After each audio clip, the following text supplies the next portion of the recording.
Today I want to talk to you about living in Sarasota. Does your environment damage your health? And first of all, welcome. Thank you for watching.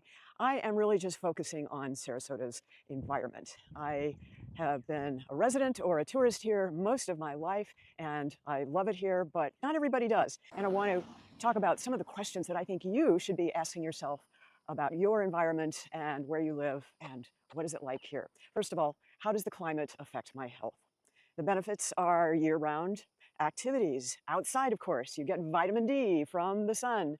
You just feel better. It affects your hormones. And the sunlight actually helps your body produce vitamin D. It doesn't actually give it to you.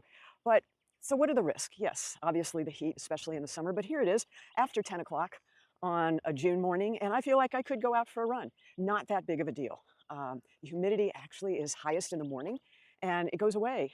Well, it doesn't go away. It subsides. We'll just say that it isn't as bad sometimes as the morning goes on. So just because you get a late start doesn't mean you can't get out and take a walk.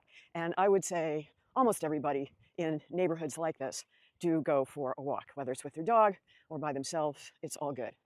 So the risks are, besides the heat, sunburn. You got sunscreen for that. Dermatologists give it out here like candy, free samples. All the companies are wanting to try different samples for you so that you will buy their product.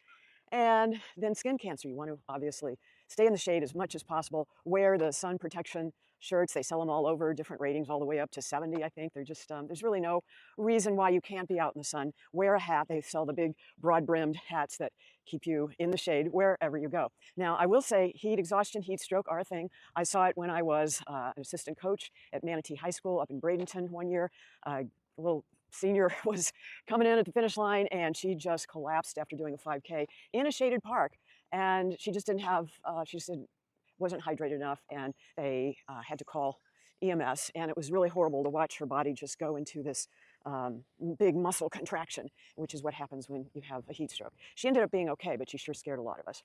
Second question, what is the quality of air and water?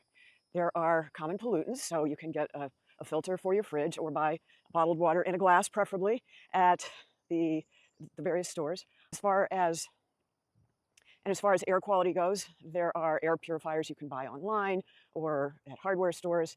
Just check the local water quality and air quality reports and use filters wherever you can.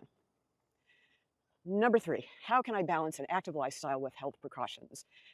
Just be active, just keep moving, as they tell us at the National Senior Games. It's really not that hard. You can go swimming at the big public pools around. Some of them for seniors are as little as $2. It's insanely cheap. The gyms, actually, if you're on certain Medicare plans, you can get into for free. I actually belong to 4 of them. So if you don't want to be out in the heat exercising, there are certainly ways of doing that.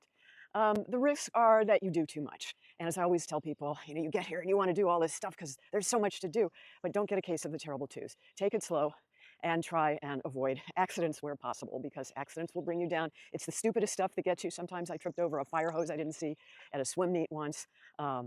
So just be careful and just be sure that your balance is as good as it can be, and you can do exercises for that. But just staying active, getting off the couch, it's so important.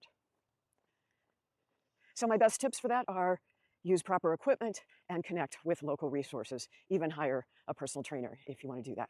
So I'd love for you to share your experiences about how you stay active wherever you are, but especially if you're in Florida, and just understand that it really is easy to live a very healthy lifestyle here. Air quality is just so important. Look at that blue sky, even in the middle of June. I never saw skies like that in Midwest summers because there's no breeze. And even though the sea breezes, the afternoon sea breezes, which usually kick in, have not started here, there's just a little bit of a breeze, and it's nature's filtration system. And Florida is just great for that, especially here on the Southwest coast. I hope that you will subscribe and like for more tips, and you can check out my other videos on similar topics. I did one just recently on how you can be creative even if you are on a tight budget and have a large family. And I also did one on how hot is it here? How bad is it? Not so bad. All right, everyone, don't forget to like and subscribe. See you in the next one.